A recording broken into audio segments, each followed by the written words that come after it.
Good evening, friends. Once again, welcome to each one of you in this webinar come discussion on this very important topic, ITR 7, Charitable Organizations, ITR form. We have with us our eminent expert, C. Ved Mittal. Sir, welcome to you once again on this platform. And welcome to all participants from entire region and entire country. Whosoever joined live to discuss the issue in ITR 7 charitable organizations. हमारी कोशिश रहेगी with sir first half an hour में try करेंगे कि जो latest amendment है या जो इश्यूज कॉमन आ रहे हैं उन्हें डिस्कस करें. Thereafter half an hour हमारी कोशिश रहेगी जो आप लोगों की इश्यूज हैं, क्वेश्चंस हैं, उनको एड्रेस करें. बट नेक्स्ट 1 आवर में ITR 7 से रिलेटेड जितने भी इशू हैं डिस्कस किए जाएंगे और ये रिकॉर्डिंग भी अवेलेबल होगी हमारी टीम कासा चैनल पर. So with this once again welcome to each one of you. And about Ved Mittal ji, he is very known personality in the field of charitable organization. He has delivered many webinar seminar in this area as well as faculty in the cooperative course issued by ICI. So he is the great person, richest person in this area. So I would like to say once again कि master blaster अगर कोई है charitable में तो वेद मित्तल जी. So over to you, sir, for your deliberation specific on the ITR 7. Over to you, sir. Thank you so much for the whole team of the CASA, particular Sumit ji, given this opportunity and other dignitaries present on the webinar. तो दोस्तों आज जैसे ITR 7 में सुमित जी ने बात की, तो अब ITR 7 पहले जितना इजी था अब उतना टफ हो गया है और हम देख रहे हैं कि लगातार पिछले 3 बजट में लगातार चेंजेस हो रहे हैं. 2020 में आए, 21 में आए, 22 में आए. अब जो ITR 7 फाइल करनी है, सबसे पहले मैं 1 to 1 एक डिस्कस करूंगा, उसके बाद में फिर क्वेश्चन आंसर सेशन लेंगे. सबसे पहला चेंज इन्होंने लाए हैं जी. सर कोई पीपीटी तो नहीं आपने? पीपीटी है. Okay okay okay. आ नहीं रही है तो मैंने इसीलिए पूछा कि अगर पीपीटी. ओके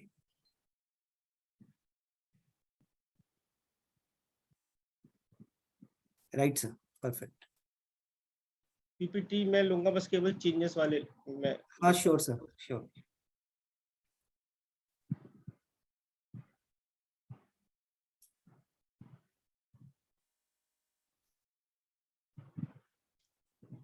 अब जब हम ITR 7 भरेंगे तो सबसे पहले जो अपना जनरल इंफॉर्मेशन में अगर कुछ लोग सॉफ्टवेयर के थ्रू भरते हैं या कुछ अपना इनकम टैक्स के पोर्टल के थ्रू भरते हैं, अब जो रजिस्ट्रेशन नंबर हमें जो फीड करना है वो नया रजिस्ट्रेशन फीड करना है. जैसे सब जानते हैं 31 मार्च 2022 में हमें तक फॉर्म नंबर 10A फाइल करना था. सबने फाइल कर दिया होगा, चाहे वो प्रोविजनल रजिस्ट्रेशन हो चाहे वो रिन्यूअल हो. अब जो हमें रजिस्ट्रेशन नंबर डालना है वो फॉर्म नंबर 10AC में जो रजिस्ट्रेशन नंबर है वही डालना है, चाहे वो 12AA का हो या चाहे वो 80G का हो. सबसे पहले तो ये चेंजेस है. और जब हम जब रजिस्ट्रेशन नंबर डालते हैं तो सेक्शन कोड भी हम करेंगे. तो जैसे फॉर्म यहाँ कॉलम नंबर 6 में आ रहा है 12AA 12AB, तो अगर मेरा 12AA का तो 12AA लिखूंगा, उसके बाद में रजिस्ट्रेशन नंबर लिखूंगा. और रजिस्ट्रेशन नंबर के बाद में 3-4 चीज और पूछता है कि आपकी अथॉरिटी क्या है, किसने करा.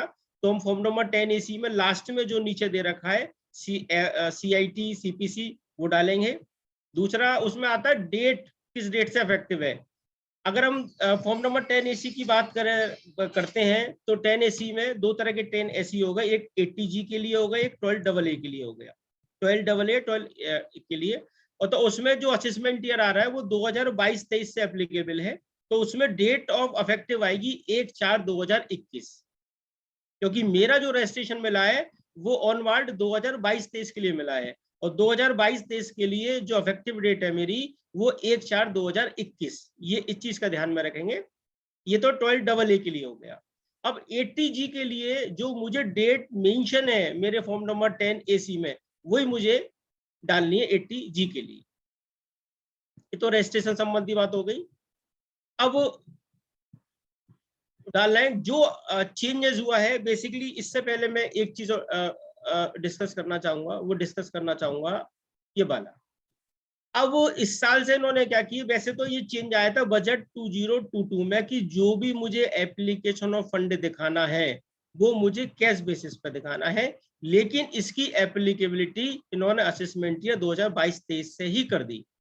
कायदे में क्या होता है, जो बजट के चेंज आते हैं वो नेक्स्ट ईयर से एप्लीकेबल होते हैं या कमिंग ईयर से एप्लीकेबल होते हैं, लेकिन ये जो इन्होंने चेंज लिया हुआ है, चेंज क्या है कि जो भी मुझे एप्लीकेशन ऑफ फंड में पैसा करना है वो मुझे बेनिफिट तब मिलेगा जब मैंने एक्चुअली पेड कर दिया है। मींस कि कैश बेसिस पे ही मुझे एप्लीकेशन ऑफ फंड ट्रीट होगा, कैश बेसिस पे ट्रीट होगा। पहली बात ये है। अब आईटीआर 7 में इन्होंने क्या किया, शेड्यूल ईआर पूरा भर देंगे, ईआर आप एक्रूअल बेसिस पे भर देंगे, लेकिन लास्ट में इन्होंने लिख दिया है कि जो पैसा आपने एक्चुअल में पेड नहीं किया हुआ है वो पैसा माइनस हो जाएगा। तो अल्टीमेटली क्या क्या हुआ कि जो मुझे एप्लीकेशन ऑफ फंड ट्रीट मिलेगा वो मुझे कैश बेसिस पे मिलेगा, चाहे वो शेड्यूल ईसी का हो चाहे वो शेड्यूल ईआर का हो। पहला चेंजेस ये है। दूसरा चेंज इन्होंने लिया हुआ है डेप्रिसिएशन का। अब इन्होंने डेप्रिसिएशन का जो शेड्यूल ईआर में डेप्रिसिएशन का कॉलम था वो उन्होंने हटा दिया है। इसका मतलब ये है कि अब मुझे डेप्रिसिएशन का बेनिफिट किसी भी प्रकार से नहीं मिलेगा ऐसे एप्लीकेशन ऑफ फंड, चाहे मैंने किसी भी सोर्सेस से असेट खरीदी हो।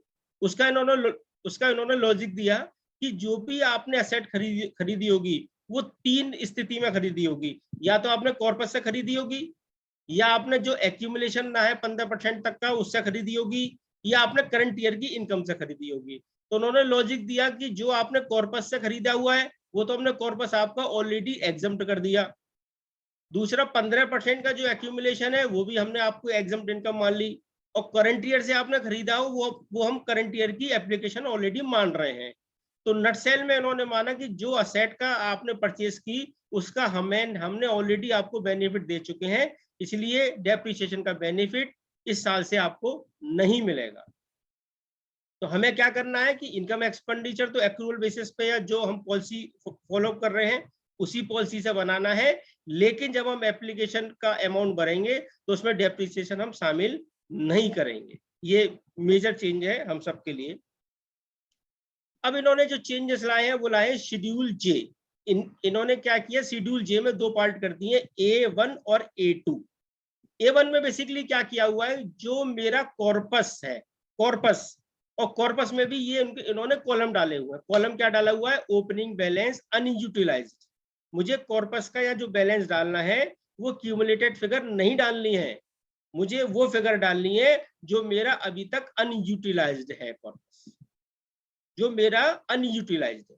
तो पहले कॉलम में आ जाएगा ओपनिंग बैलेंस अनयूटिलाइज्ड फिगर, दूसरे में आ जाएगा रिसीव्ड और treat as a corpus during the, means जो मैंने during the year corpus receive करा है। थर्ड वन आ जाएगा अप्लाइड ड्यूरिंग द ईयर, जो मैंने अपने कॉर्पस से उस अमाउंट को अप्लाइड करा है ड्यूरिंग द ईयर। नेक्स्ट आ जाएगा अमाउंट इन्वेस्ट और डिपॉजिट इन बैक कॉर्पस। ये बैक कॉर्पस क्या चीज है, 2020 में एक लॉ इन्होंने चेंज किया था। बेसिकली क्या था कि यदि मेरा एप्लीकेशन ऑफ फंड मैंने कॉर्पस से किया है तो मुझे उसका बेनिफिट नहीं मिलेगा। बेनिफिट कब मिलेगा, जब मैं रिवर्ट बैक करूंगा उस साल में, तो यह वो वाली फिगर आएगी जो मैंने लास्ट ईयर मैंने कॉर्पस से खर्च कर दिया है और उस अमाउंट को मैं रिवर्ट बैक कर रहा हूं, तो कॉलम नंबर 4 में वो फिगर आएगी। Then financial year in which was applied, वो कॉलम नंबर 4 से रिलेटेड है कि किस साल मैंने उस फंड को अप्लाई किया था, तो वह ईयर आ जाएगा। उसके बाद में क्लोजिंग बैलेंस, ये आपस में इंटरलिंक करने के बाद में 1 + 2 - 3 + 4 करके ये क्लोजिंग बैलेंस आ जाएगा। अब लॉ क्या कहता है कि जो भी मेरा अनयूटिलाइज्ड कॉर्पस फंड है वो मुझे 11.5 में रखना है। 11.5 का मतलब है या तो मेरे सेविंग बैंक अकाउंट में हो, या मेरे एफडीआर में हो, या मेरी करंट अकाउंट में हो, या मैंने म्यूचुअल फंड में खरीदा हो। तो अल्टीमेटली क्या है कि जो भी मुझे अनयूटिलाइज, बात कर रहा हूं मैं अनयूटिलाइज की, मैं टोटल कॉर्पस की बात नहीं कर रहा, मैं कर रहा हूं अनयूटिलाइज्ड की, जो कॉलम नंबर 6 में आ रहा है आपका, वो यदि पैसा मेरा टोटल 11.5 में है तो मैं एज इट इज फिगर जो मेरी क्लोजिंग बैलेंस में आएगी वही फिगर मैं 11.5 में लिख दूंगा। यदि मेरा 11.5 में पैसा नहीं है तो मैं कॉलम नंबर 7 में लिखूंगा। जैसे ही मैं कॉलम नंबर 7 में जो फिगर लिखूंगा उस पे ऑटोमेटिकली 30% का टैक्स लग के आ जाएगा। अब क्वेश्चन ये आता है, सब उसमें एग्जाम्पल दे रहा हूं कि मेरा अनयूटिलाइज और ये कॉलम नंबर 7 में जो फिगर आ रही है, सपोज 50 रुपीज आ रही है, सपोज 50 रुपीज, और मेरा बैंक बैलेंस चाहे सेविंग का हो, करंट का हो या एफडीआर, वो मेरी 100 की आ रही है। तो मुझे 11.5 में कितनी फिगर लिखनी है? मुझे 11.5 में केवल 50 की फिगर लिखनी है, 100 की नहीं लिखी जाएगी। और ये जो डायरेक्ट फिगर 11.5 की आ रही है, ये डायरेक्ट अब हम आगे बैलेंस शीट में देखेंगे, यहाँ से लिंक करके उन्होंने बैलेंस शीट में फिगर डाल दी। पहला चेंजेस ये है। दूसरा चेंजेस इन्होंने लिया हुआ है लोन एंड बोरोइंग का। मींस यदि मैंने कोई सिक्योर्ड या अनसिक्योर्ड लोन लिया हुआ है for the purchase of any fix assets, यदि मैंने कोई लोन कैपिटल एक्सपेंडिचर के लिए नहीं लिया हुआ है, वो फिगर यहाँ नहीं डालनी, केवल वही फिगर डालनी है मुझे जो मैंने कैपिटल एक्सपेंडिचर के लिए लोन लिया हुआ है, चाहे वो सिक्योर्ड हो या अनसिक्योर्ड। पहले में हम लिखेंगे opening balance. Opening balance means जो मेरा लोन का अमाउंट है, ओपनिंग बैलेंस जो मुझे रीपे करना है बेसिकली। इसके बाद में आ गए, ये वो वाली फिगर आएगी जो मेरी बैलेंस शीट में है, ओपनिंग, क्योंकि बाकी तो मैंने पे कर दिया, तो ओपनिंग बैलेंस वो फिगर आ जाएगी जो मेरी 1/4/2021 को ओपनिंग बैलेंस दे रखा है, जो मुझे पैसा पे करना है सिक्योर्ड लोन का। नेक्स्ट आ जाएगा लोन और boring taken application toward the objective during the, यदि मैंने कोई करंट ईयर में और कोई लोन लिया हुआ है तो इसमें ऐड हो जाएगा। Applied for the objective of the trust during the year, during the year में उस लोन से मैंने कोई फिक्स एसेट खरीदी है, वो मेरा कॉलम नंबर 3 में आ जाएगा, अप्लाइड ड्यूरिंग द ईयर।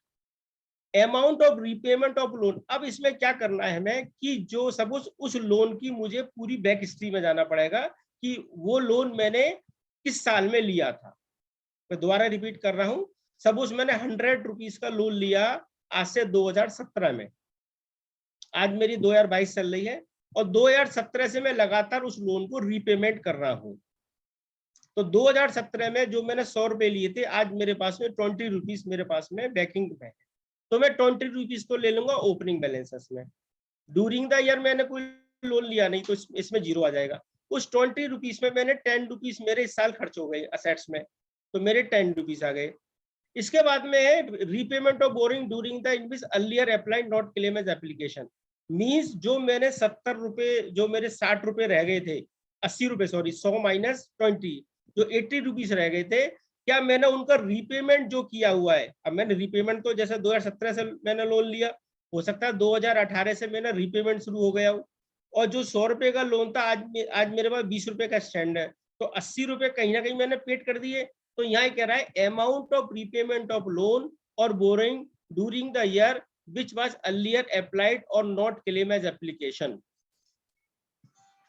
तो यहाँ हमें जो 80 रुपए की फिगर है वो कहीं ना कहीं हमें मैच करनी है। बेसिकली इसका इनका कैचिंग करने का क्या व्यू है कि जो मैंने पिछले सालों में जो लोन पे किया हुआ है और उसका इसका मैंने कहीं ना कहीं डबल बेनिफिट तो नहीं ले लिया। बेसिकली ये A2 लाने का उनका कंसेप्ट ये है कि जो मैंने लोन लिया हुआ है पिछले सालों में, उसका मैंने रीपेमेंट जो किया हुआ है, उस रीपेमेंट का क्या मैंने उसका बेनिफिट शेड्यूल EC में लिया है या नहीं लिया। दूसरा, जो मेरा पेमेंट, जो मेरा लोन बच गया है, उसको मैंने क्या 11.5 में रखा हुआ है या नहीं। 11.5 का मतलब मेरा करंट अकाउंट हो, मेरा सेविंग बैंक हो या मेरी कोई FDR हो, उसमें मैंने रखा है या नहीं रखा। अगर सपोज मैंने यहाँ मेरा 20 रुपीज था, करंट ईयर में मैंने कुछ नहीं लिया, 10 रुपीज मैंने अप्लाई कर दिया, तो रिमेनिंग 10 का जो क्लोजिंग बैलेंस है वो मेरा 11.5 में रखा होना चाहिए। अगर मैंने 10 का 10 11.5 में लिख दिया तो कोई इशू नहीं है, और यहाँ अगर 6 लास्ट कॉलम में मैं लिख दूंगा तो अगेन जो अनयूटिलाइज्ड अमाउंट है मैंने 11.5 में नहीं रखा, तो अगेन यहाँ 30% का टैक्स दोबारा मेरे ऊपर लग जाए। ये detail of loan boring A2 किया। अब इन्होंने शेड्यूल J में दोबारा कुछ चेंजेस किया हुआ है। चेंजेस क्या है, इन्होंने नया कॉलम लाए हैं, वॉलेंटरी कंट्रीब्यूशन। वॉलेंटरी कंट्रीब्यूशन को उन्होंने डिटेल में लिखा हुआ है नॉन कॉर्पस डोनेशन और corpus donation. Non corpus donation में भी अगेन डोमेस्टिक है या आपका FCRA का है। अब इन्होंने कॉलम दे दिया, पहले ग्रांट रिसीव फ्रॉम गवर्नमेंट, यदि कोई ऑर्गेनाइजेशन जहाँ गवर्नमेंट ऑर्गेनाइजेशन है जहां उसको ग्रांट मिली है तो ग्रांट में उसकी फिगर आ जाए। इसके बाद अब ग्रांटी भी दो तरह की होती है, कॉर्पस भी होती है, नॉन कॉर्पस की होती है। तो हम बात कर रहे हैं यहाँ पर non corpus. Second, grant receive from the companies under CSR। जो मुझे CSR में नॉन कॉर्पस ग्रांट मिली है वो मुझे CSR में दिखानी पड़ेगी। इसके बाद अदर स्पेसिफिक ग्रांट और कोई आई हुई है, और अदर डोनेशन मींस मेरा वॉलंटरी डोनेशन यहाँ जाए। तो अब इन्होंने जो भी आपको अमाउंट रिसीव हुआ है दो भाग में डिवाइड किया हुआ है, कॉर्पस और नॉन कॉर्पस। कॉर्पस को भी अगेन दो भाग में डिवाइड किया हुआ है, डोमेस्टिक और FCRA। नॉन कॉर्पस को भी अगेन दो भाग में डिवाइड किया हुआ है, डोमेस्टिक और FCRA। डोमेस्टिक को अगेन चार भाग में डिवाइड किया हुआ है कि आपका गवर्नमेंट ग्रांट कितनी है, आपका CSR कितना है, अदर ग्रांट कितनी है और अदर डोनेशन कितना है। अब आता है FCRA के। अगर आपने FCRA में कितना है और purpose for the foreign grant receive, ये किस पर्पस के लिए रिसीव हुआ है ये इन्होंने डाला हुआ। तो इस ये फिगर हमें सेग्रेटेड कर करके अलग अलग दिखानी। सेम चीज है यहाँ गई, वॉलंटरी कंट्रीब्यूशन, कॉर्पस डोनेशन। आप भी बात करते हैं कॉर्पस डोनेशन की। कॉर्पस डोनेशन को अगेन, कॉर्पस डोनेशन रिसीव और renovate of the repair ATG-2B। ये उन लोगों, उन असेसी के लिए जो रिलीजियस ट्रस्ट हैं, जो रिलीजियस ट्रस्ट है और ATG-2B में कवर होते हैं। जैसे फॉर एग्जाम्पल अयोध्या का राम मंदिर, ये ATG-2B में कवर है। बाकी जितने भी ट्रस्ट हैं वो आते हैं ATG-25 में कवर होते हैं। जो जनरल 12AA के में आते हैं वो 12A ATG-5 में कवर होते हैं। ये ATG-2B की बात करता है। अदर कॉर्पस डोनेशन, अगर इसके अलावा कोई कॉर्पस डोनेशन है तो मुझे यहाँ कॉर्पस डोनेशन की फिगर ले। FCRA में सेम, FCRA में भी दो तरह के हैं, एक ATG-2B वाला और अदर कॉर्पस वाला। तो ये फिगर हमें सेग्रेटेड अलग अलग अपने शेड्यूल में दिखानी है और ये आपस में लिंक है। जब हम बैलेंस शीट जो फुलअप करेंगे तो बैलेंस शीट में जो फिगर आएगी वो यहीं से इन्होंने लिंक किया हुआ है पूरा। अब कुछ ऐसे एक्सपेंडिचर है जो मेरे एप्लीकेशन ऑफ फंड में शो नहीं है। पहले ये इंप्लाइड थे, अब उन्होंने इसको डिस्क्राइब कर दिया है। पहला, अब मेरा क्या है, शेड्यूल ER जब मैं भरूंगा, ER का मतलब है जो मेरा रेवेन्यू नेचर का खर्चा है मैं शेड्यूल ER में भरूंगा, जो मेरा कैपिटल नेचर का खर्चा है वो मैं शेड्यूल EC में भरूंगा। अब शेड्यूल ER पूरा बनने के बाद में ये कुछ ऐसे एप्लीकेशन है जो इन्होंने डिसअलाउ किए हुए। डोनेशन टू ट्रस्ट और इंस्टीट्यूशन रजिस्टर्ड और approved under income tax act toward the corpus. Means यदि मैंने एक NGO ने दूसरे NGO को करंट ईयर की इनकम से कोई कॉर्पस डोनेशन दिया हुआ है तो वो मेरा डिसअलाउ हो जाएगा। मींस मैं करंट ईयर की इनकम से केवल वॉलंटरी डोनेशन दे सकता हूं, एक NGO को कॉर्पस डोनेशन नहीं दे सकता। यदि मैंने कॉर्पस डोनेशन दिया हुआ है तो मेरा वो अमाउंट ER से लेस हो जाए। दूसरा, डोनेशन टुवर्ड ट्रस्ट और institution registered approved under income tax other than corpus in the case of donation out of the accumulation 11(2). क्या होता है कि मुझे सपोज 85% पैसा खर्च करना है लॉ के हिसाब से और 85% पैसा मेरा खर्च नहीं हुआ तो मुझे फॉर्म नंबर 10 फाइल कर देते हैं, जिससे मुझे 5 साल का एक्यूमुलेशन मिल जाता है। लेकिन जो मैंने एक्यूमुलेशन किया है उस एक्यूमुलेशन से मैं किसी अदर NGO को डोनेशन नहीं दे सकता। यदि मैंने दिया है तो यहाँ मेरा वो डोनेशन डिसअलाउ हो जाएगा। थर्ड, डोनेशन और trust other income tax not having the same objective. ये भी ये इशू है कि आपने जिस NGO को डोनेशन दिया हुआ है दोनों का ऑब्जेक्टिव सेम होगा तभी आपको एप्लीकेशन ऑफ फंड माना जाएगा, अदरवाइज नहीं माना जाएगा। और उसमें भी वॉलंटरी डोनेशन, एक NGO दूसरे NGO को केवल डोनेशन तभी दे सकता है, पहला या तो वॉलंटरी डोनेशन हो या दूसरा आपका और जिस NGO को आप डोनेशन दे रहे हो दोनों का ऑब्जेक्टिव सेम हो। यदि ऑब्जेक्टिव अलग हुआ तो वो भी आपका डोनेशन डिसअलाउ हो जाएगा, मींस वो एप्लीकेशन ऑफ फंड का पार्ट नहीं माना जाएगा। Next, donation to any other person और under income tax any other than trust. Means जो NGO 12AA या 1023C में रजिस्टर्ड नहीं है या अप्रूव्ड नहीं है उनको भी आपने यदि कोई डोनेशन दिया हुआ है तो वो भी अमाउंट आपका डिसअलाउ हो जाएगा। मींस यदि कोई NGO जो 12AA में रजिस्टर्ड नहीं है आपने उसको भी यदि कोई डोनेशन दिया हुआ है तो वो अमाउंट भी आपका डिसअलाउ हो जाएगा। Next, amount applied outside India, यदि आपने without the permission of RBI और सीबीडीटी यदि कोई आपने खर्चा इंडिया के बाहर किया हुआ है तो वो अमाउंट भी आपका डिसअलाउ हो जाएगा। Next, applied for any other purpose beyond the objective. अब यहाँ प्रॉब्लम ये आती है कि यदि आपका ऑब्जेक्टिव है सपोज एजुकेशन, आपने फॉर्म नंबर 10A में फाइल किया हुआ है एजुकेशन, आपके पास है फॉर्म नंबर 10AC में ऑब्जेक्टिव आए एजुकेशन, लेकिन उसके अलावा किसी और तरह का कोई एप्लीकेशन आप कर देते हैं, जैसे मेडिकल में आपने कर दिया, जनरल पर्पस में कर दिया, तो वो भी आपका खर्चा अलाउ नहीं होगा, वो भी आपका खर्चा डिसअलाउ हो जाएगा। मींस वो अमाउंट आपका एप्लीकेशन ऑफ फंड का पार्ट नहीं माना जाएगा। तो ये इन्होंने चेंजेस किए हुए हैं। लास्ट चेंज मैंने ऑलरेडी आपसे डिस्कस कर दिया कि जो भी आपको एप्लीकेशन ऑफ फंड मिलेगा वो आप एक्चुअल बेसिस पे एक्चुअल पेड पे मिलेगा, अदरवाइज आपने एक्रूअल एंट्री डाली हुई है तो वो आपका अमाउंट अब आपको एप्लीकेशन ऑफ फंड नहीं माना जाएगा। डेप्रिसिएशन का मैं ऑलरेडी आपसे डिस्कस कर चुका हूं कि अब डेप्रिसिएशन का बेनिफिट आपको एप्लीकेशन ऑफ फंड में नहीं मिलेगा, वो आपको पूरा पूरा डिसअलाउ हो जाएगा। अब इन्होंने ITR 7 में डेप्रिसिएशन का कॉलम ही हटा दिया। नेक्स्ट, अब इन्होंने अब क्या है कि हमें जो भी बैलेंस शीट बनी है अपनी पूरी बैलेंस शीट हमें अब फीड करनी है, जैसे हम ITR 5 में करते हैं, 6 में करते हैं, सेम कॉन्सेप्ट आ गया है।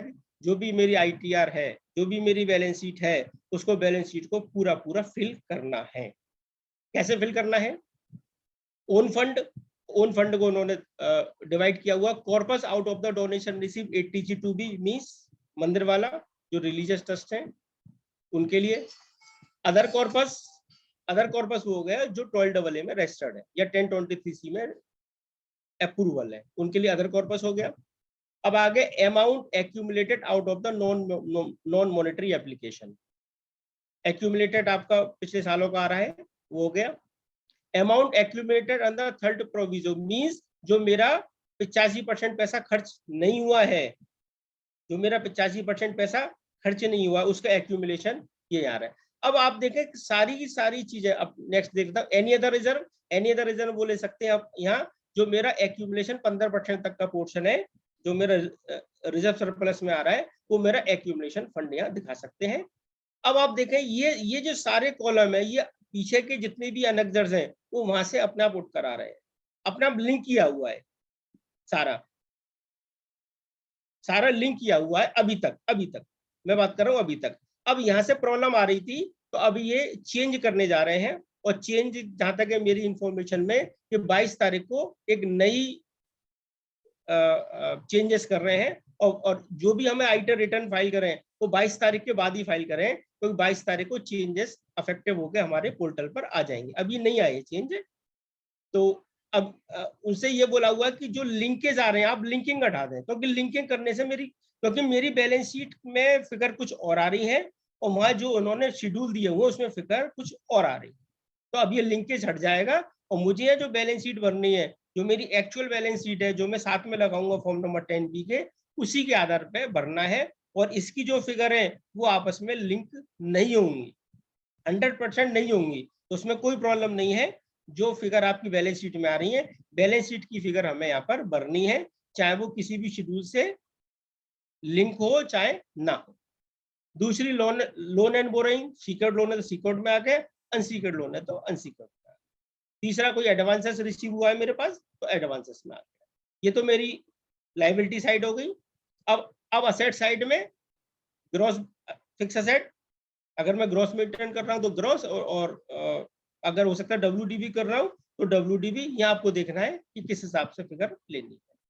नेट फिक्स असेट, अब हो सकता है कि मैं WDB मेथड यूज कर रहा हूँ, अब मेरे पास तो ग्रॉस फिगर है ही नहीं है, तो मैं क्या करूंगा, लास्ट ईयर का जो मेरे पास में फिगर आ रही है WDB वो मैं ग्रॉस में दिखा दूंगा, करंट ईयर का डेप्रिसिएशन इसमें दिखा दूंगा और नेट असेट्स मेरे पास में आ जाएंगे। इन्वेस्टमेंट कैप्टन 11.5 इन्होंने अलग से दिखाया हुआ है। पहला जो 80G2B मीन जो रिलीज ट्रस्ट है उसका, investment out of the corpus ये वहां से ले ली इन्होंने। B5 शेड्यूल 1 जे में जो अभी हमने देखा था कॉर्पस फंड का जो अनयूटिलाइज्ड अमाउंट था 11.5 में दिखाना था, ये फिगर वहां से अपना पिक कर लेगा। B2 वाली जो हम मेरा सिक्योर्ड लोन अनयूटिलाइज्ड वाला, ये वहां से कर लेगा, फिगर वहां से अपना पिक कर लेगा। इसके अलावा और कोई मेरा कोई इन्वेस्टमेंट है, ये इन्होंने ABC अपना पिकअप करके ले जाएगा। अब अगेन मैं अब इसमें भरने में क्या प्रॉब्लम आ रही है, जैसे मैंने कहा, मैंने 100 रुपए का मेरा बैंक अकाउंट है जो मेरे बैलेंस है, चाहे मेरी FDR में हो, चाहे मेरा सेविंग का हो, चाहे करंट का हो, लेकिन उस 100 रुपीज में आउट ऑफ 100 में आउट ऑफ 20 रुपीज मेरा 11.5 का है, तो 20 रुपीज तो यहाँ जाएगा और 80 रुपीज आपका बैंक बैलेंस का जाएगा। कायदे में तो मैं अगर मैं बैलेंस शीट में देख रहा हूं तो मेरी तो बैलेंस शीट में 100 की फिगर पूरी दी हुई है, चाहे वो FDR की हो, चाहे मेरे बैंक अकाउंट की हो, सेविंग या करंट की, लेकिन यहाँ मुझे ब्रेकअप करके दिखाना है कि 11.5 में मैंने इसमें से कितना पोर्शन 11.5 में दिखाया हुआ है, 20 रुपीज यहाँ ले लूंगा और रिमेनिंग 80 रुपीज यहाँ बैंक बैलेंस में ले लूंगा, यदि मेरा पूरा का पूरा पैसा 11.5 का बैंक में रखा हुआ है। इस चीज का यहाँ लुक आफ्टर करेंगे। नेक्स्ट आ गया 11 investment cap in other mode other than 11.5, ये फिगर वहीं से पिक करेगा, ये शेड्यूल J का A1 A2 वाला जो पोर्शन है ये वहां से पिक कर लेगा। इसके बाद में करंट असेट्स आ गई, inventory, सन्डी debtors, cash balance, other current asset, other loan advances करने के बाद में फिर करंट लायबिलिटीज या पे करने के बाद आपकी बैलेंस शीट डिफरेंस 0। अब यह जो बेसिकली प्रॉब्लम आ रही है वो उन लोगों को आ रही है जिनके एक्यूमुलेटेड लॉस हैं, जिनके एक्यूमुलेटेड लॉस है वो मुझे कहाँ भरने हैं। कहीं इन्होंने नेगेटिव फिगर, अगर मैं यहाँ लेता हूँ तो यहाँ नेगेटिव फिगर नहीं आ रही, जब नेगेटिव फिगर नहीं आ रही तो मेरी बैलेंस शीट फिल नहीं हो सकती, क्योंकि मेरे एक्यूमुलेटेड लॉस आ रहे हैं बैलेंस शीट में पिछले सालों के, वो मैं कहाँ पर लूँ। उसके लिए बेस्ट तरीका है, जो आपका कॉर्पस की फिगर आ रही है आप उसको कॉर्पस से लेस कर दें, बैलेंस शीट में एज इट इज दिखाएं, लेकिन यहाँ आपकी फिगर जो है वो कॉर्पस से लेस हो जाए, क्योंकि इसके अलावा और कोई मेरे पास में ऑल्टरनेट नहीं है उस बैलेंस शीट भरने का।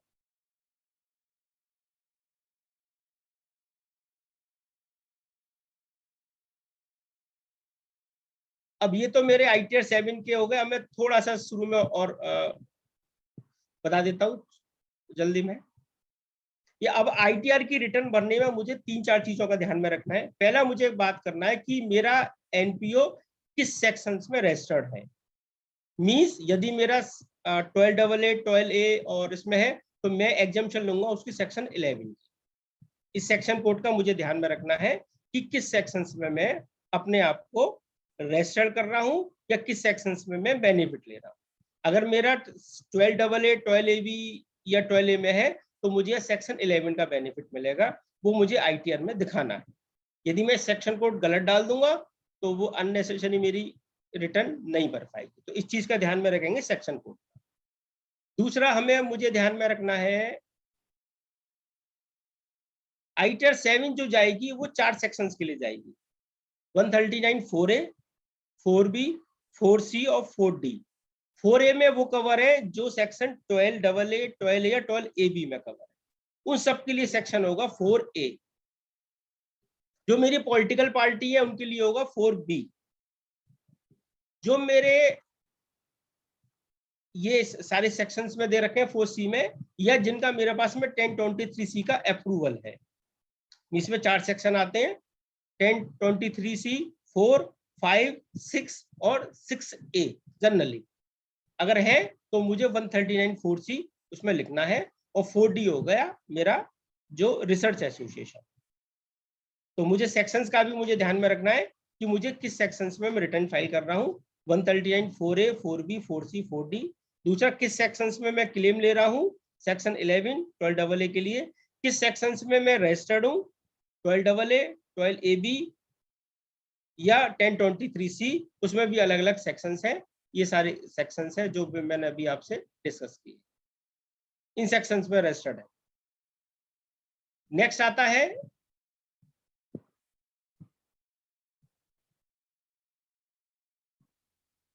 अब मैं आता है मैं शेड्यूल AI में क्या दिखाऊंगा, जो मेरी करंट ईयर की जो भी इनकम है, एनी टाइप ऑफ इनकम, वो मैं शेड्यूल AI में दिखाऊंगा, सब्जेक्ट टू केवल वॉलेंट्री डोनेशन या किसी तरह का डोनेशन जो है वो मैं शेड्यूल बीसी में दिखाऊंगा। इसके अलावा जो भी मेरी इनकम है, चाहे वो मेरी रेंटल इनकम हो, चाहे वो मेरी इंटरेस्ट की इनकम हो, चाहे वो मेरी किसी डिविडेंड इनकम हो, किसी भी तरह की कोई इनकम है, तो मैं अपनी शेड्यूल एआई में दिखाऊंगा, शेड्यूल एआई में दिखाऊंगा। ये मैं उन असेसी की बात कर रहा हूं जो जिनके लिए आईटीआर 7 एप्लीकेबल है। आईटीआर 7 एप्लीकेबल 4 सेक्शंस के लिए, 139 4A 4B 4C 4D। अब क्वेश्चन आता है, यदि मेरा एनजीओ जो मेरा इनकम टैक्स में रजिस्टर्ड नहीं है या मेरा इनकम टैक्स में किसी का कोई अप्रूवल नहीं है, तो उनकी क्या मैं आईटीआर 7 फाइल करूंगा? Answer is no. सपोज एक एनजीओ है जो आपकी इनकम टैक्स में ना तो आपने 12AA का कोई रजिस्ट्रेशन कराया, ना आपने 1023C का कोई अप्रूवल कराया, तो इन केसों के लिए मैं फाइल करूंगा आईटीआर 5, आईटीआर 7 नहीं फाइल करूंगा। जब मैं आईटीआर 7 फाइल करूंगा मींस मेरे चारों सेक्शंस में वो कवर होना चाहिए। अब मेरी जो भी इनकम है वो मेरा शेड्यूल एआई में आएगी। इवन यदि मेरी एफडीआर की इंटरेस्ट है, वो भी मेरा इनकम फ्रॉम अदर सोर्सेस में नहीं आएगी, इंटरेस्ट इनकम में। इवन यदि मेरा कोई रिफंड से इंटरेस्ट भी मिली है, वो भी मैं इंटरेस्ट इनकम में देखूं। अब मेरा जो एक्सपेंसेस है वो मेरा 2 पार्ट में है। शेड्यूल ईआर इन्होंने 2 पार्ट में दिया हुआ है। पहला पार्ट का एस्टिब्लिशन एडमिन एक्सपेंसेस, दूसरा दिया हुआ है मेरा ऑब्जेक्टिव वाइज। यहाँ भी मुझे जो दिखाना है, यहाँ मुझे दिखाना है कौन कौन सा पोर्शन दिखाना है। सपोज मैं एग्जाम्पल बता रहा हूँ, सपोज एक सोसाइटी या ट्रस्ट है, वो अपना एक स्कूल चलाती है, तो सोसाइटी से रिलेटेड खर्चे, केवल सोसाइटी से रिलेटेड, वो मैं यहाँ दिखाऊंगा, और स्कूल से रिलेटेड सारे खर्चे वो मैं यहाँ दिखाऊंगा। मुझे ऊपर कोई, जैसे सपोज मैंने सैलरी दी है, जो मेरा टीचिंग स्टाफ है या नॉन टीचिंग स्टाफ है, तो मैं उसको यहाँ नहीं दिखाऊंगा, उसको मैं क्या करूंगा, एजुकेशन में जितनी मेरी क्यूमुलेटेड फिगर है वो मैं यहाँ दिखाऊंगा। या मैं कोई रेंट दे रहा हूँ किसी बिल्डिंग का, वो बिल्डिंग में स्कूल चल रहा है, तो वो रेंट मैं यहाँ नहीं दिखाऊंगा, मैं उसको टोटल करके एजुकेशन में टोटल कर दूंगा। तो यहाँ जो फिगर आएगी वो फिगर आएगी क्यूमुलेटेड फिगर आएगी। अल्टीमेटली क्यूमुलेटेड फिगर यहाँ डालनी है, यहाँ मुझे किसी तरह का ब्रेकअप नहीं देना है। सपोज एक एग्जाम्पल, मैं अगेन स्कूल का एग्जाम्पल दे रहा हूँ। यदि हम एक्सपेंडिचर साइड में देखेंगे तो एक्सपेंडिचर साइड में आ रहा है, रेंट आ रहा है, कोई मैंने अनसिक्योर्ड लोन लिया हुआ है, इसकी इंटरेस्ट पे कर रहा हूँ, टीचर की सैलरी पे कर रहा हूँ, टीचर चाहे टीचिंग है चाहे नॉन टीचिंग है, सिक्योरिटी चार्जेस पे कर रहा हूँ मैं, और किसी भी तरह के टेलीफोन एक्सपेंसेस पे कर रहा हूँ, एडमिन एक्सपेंसेस किसी भी तरह के पे कर रहा हूँ, उन सब का टोटल मेरा यदि एजुकेशन है तो एजुकेशन में क्यूमुलेटेड फिगर यहाँ पर आ जाएगी। केवल किसको छोड़कर? ऑडिट फीस को छोड़कर। ऑडिट फीस मुझे यहाँ पर डाल। नेक्स्ट आता है शेड्यूल ईआर, ईआर का इन्होंने कर दिया। अब आता है शेड्यूल ईसी। ईसी का मतलब है कि जो मुझे लॉ क्या कहता है, आपको 85% पैसा खर्च करना है, और खर्च कहाँ कहाँ पर करना है? वो खर्च करना है मींस एप्लीकेशन ऑफ फंड किसको बोलते हैं? Application of fund. या तो लॉ कहता है मुझे 85% पैसा खर्च करना, वो अब 85% हम किस में खर्च कर सकते हैं? या तो मेरा रेवेन्यू नेचर का एक्सपेंसेस हो, या purchase of fixed asset minus any loan taking, या रीपेमेंट ऑफ लोन, या पेमेंट ऑफ एनी टैक्सेस, या voluntary donation to the other trust. ये पूरा का पूरा पैसा मेरा एप्लीकेशन ऑफ फंड माना जाएगा। यदि इन सब का टोटल 85% नहीं है तो मेरे पास में 2 ऑप्शन है, या तो मैं उस अमाउंट पर टैक्स दे दूं या फॉर्म नंबर 10 फाइल कर दूं। ये जो फॉर्म नंबर 10 फाइल होगा, ये फाइल होगा before the filing of the return, जिसकी ड्यू डेट है 31 अक्टूबर। लेकिन ऑडिट की क्या डेट है? जो फॉर्म नंबर 10 भी फाइल करूंगा उसकी है 30 सितंबर। तो सबसे पहले हमें क्या करना है कि सबसे पहले जितनी भी एनजीओ सबकी ऑडिट का फॉर्म नंबर 10 भी हम मुझे 30 सितंबर से पहले पहले फाइल करना है। 10B या 10BB जो भी मेरी एप्लीकेबल है। 10B सेक्शन 12AA के लिए है, जिनके पास में अप्रूवल है 1023C का, उनके लिए ऑडिट का फॉर्म है 10BB। ये मुझे फाइल करना है 30 सितंबर से पहले पहले। ठीक है। अब आता है शेड्यूल ईसी में अपन थे। शेड्यूल इसी में सपोज मैंने कोई मैंने फिक्स एसेट खरीदी है और उस फिक्स एसेट का कुछ पोर्शन या सारा पोर्शन में एप्लीकेशन फंड चाहता हूं, तो मैं यहाँ पर फिगर ले लूंगा कि कितना पोर्शन मेरा इसी में आ रहा है, इसी मतलब कैपिटल में आ रहा है। इसके बाद में अब 2-3 और चेंजेस आए। पहला चेंज आज, हालांकि चेंज लास्ट ईयर के, लेकिन अब इन्होंने मोड चेंज कर दिया। इसका मोड क्या चेंज कर दिया कि यदि मेरा कोई एक्सपेंसेस 10,000 से ऊपर कैश पेमेंट है, यदि जैसे हम टैक्स ऑडिट में करते हैं, टैक्स ऑडिट में cash payment of rupees exceed 10,000, तो पूरा का पूरा पोर्शन मेरा वो डिसअलाउ हो जाएगा और उसमें 30% का टैक्स लग जाएगा, पहला। दूसरा, यदि मैंने कोई भी टीडीएस के प्रोविजन लागू नहीं किए हैं, किसी में टीडीएस पेमेंट पर मैंने टीडीएस नहीं काटा है, तो जितने पोर्शन पर टीडीएस नहीं काटा हुआ है उसका 30% अमाउंट वो भी मेरा इनकम का पार्ट हो जाएगा और उस इनकम के पार्ट पर 30% का टैक्स लग जाएगा। ये कुछ पॉइंट थे तो जो मैंने आपके सामने रख दिए। नाउ अगर मेरा अब now I want to take the question answer session. Sumit ji. Yes sir, thank you sir, wonderfully आपने हाफ एन आवर में सारी चीजों को कवर कर दिया जो लेटेस्ट डेवलपमेंट थी। मैनी क्वेरीज आर देयर, मैं चैट बॉक्स से सर रीड करता हूँ, thereafter I will take up, मैं अलाउ भी कर दूंगा पार्टिसिपेंट को so that they can ask by raising your hand. First I am taking from chat box, और आई शुड अलाउ सर, वैसे अलाउ कर दूं स्पीकिंग के थ्रू तो ज्यादा बेटर रहेगा? हाँ बिल्कुल बिल्कुल सर, वो ज्यादा बेटर है sir. I request everyone to raise your hand so that I can allow you to ask your concise query. Better रहेगा, better to answer by faculty. Just raise your hand, I will allow you. Yes sir. Share PPT in video, बिल्कुल perfect sir. Sir allowed किया है जी।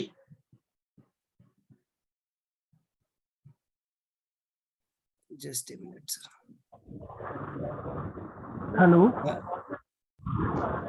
जी Chanchal ji, good evening and this Asha CA Chanchal Tiwari and this is regarding the basically agriculture produce marketing committee which are exempt under section 1026 AAB. जी So sir, last time there was a provision in ITR 7, there was a tutorial on the income tax website, and wherein it was mentioned that they are required to file ITR 7. But then there is no column for section 1026 AB in ITR 7. So which ITR we should file, ITR 7 or ITR 5? देखिए ITR 7 मैंने कहा कि 4 section के लिए applicable है, 139 4A 4B 4C और 4D। 139 4A में cover होता है जिनके पास में 12AA का रजिस्ट्रेशन है, 4B में आपकी पॉलिटिकल पार्टी हो गई, 4C में वो हो गए जिनके पास में 1023C का अप्रूवल है, या कोई ऐसा मेडिकल और एजुकेशन इंस्टीट्यूट जिनका टर्नओवर 5 करोड़ से कम है, जिनके पास में ना तो 1023C का अप्रूवल है ना 12AA का आपके पास में रजिस्ट्रेशन है, बट उनका प्रॉफिट, उनका ऑब्जेक्टिव 2 हो। यदि मेडिकल है तो प्योरली मेडिकल है, एजुकेशन तो प्योरली एजुकेशन है, लेकिन उनका पर्पस प्रॉफिट मोटिव नहीं है। ये दोनों जो है वो 1023 थर्ड एडी में कवर होती है। इन सब के लिए ITR 7 है, अदरवाइज सब बाकी जो बचती है उनके लिए ITR 5। इनडायरेक्ट उनके लिए ITR 5 एप्लीकेबल होगी, 1026 जो रजिस्टर्ड नहीं, जो मैंने आपको बताया था उनके लिए ITR 7 है, बाकी जो रिमेनिंग हो गए उन सबके लिए ITR 5। ठीक, thank you. Rajesh ji please ask your query. Rajesh Singhania ji please unmute yourself and ask. Sir बहुत पहले first of all good evening sir. जी गुड इवनिंग। आपका सेशन हमेशा अच्छा होता है। ITR 7 एक बार मैं ट्राई कर रहा था फाइल करने की ऑनलाइन, तो वो कह रहे थे कि जो 5 हेड ऑफ इनकम होते हैं जी उनमें से एक हेड हमको सिलेक्ट करना ही पड़ेगा। नहीं कर रहे सर, ऐसा नहीं हो सकता। तब कैसे कैलकुलेट करें सर ITR देखो आसान नहीं है बैठ के 2 मिनट कि एनजीओ की जो इनकम है जिनके पास में 12AA का रजिस्ट्रेशन है या 1023C का रजिस्ट्रेशन है, उनकी without head of income file होती है विदाउट हेड Exact. ऑफ। और उसकी हम शेड्यूल, जैसे हम क्या होते हैं उसमें कॉलम दिए हुए हैं कि एप्लीकेशन ऑफ फंड और trust income. Right. Trust income वो डायरेक्ट लिंक किया हुआ शेड्यूल एआई से इन्होंने।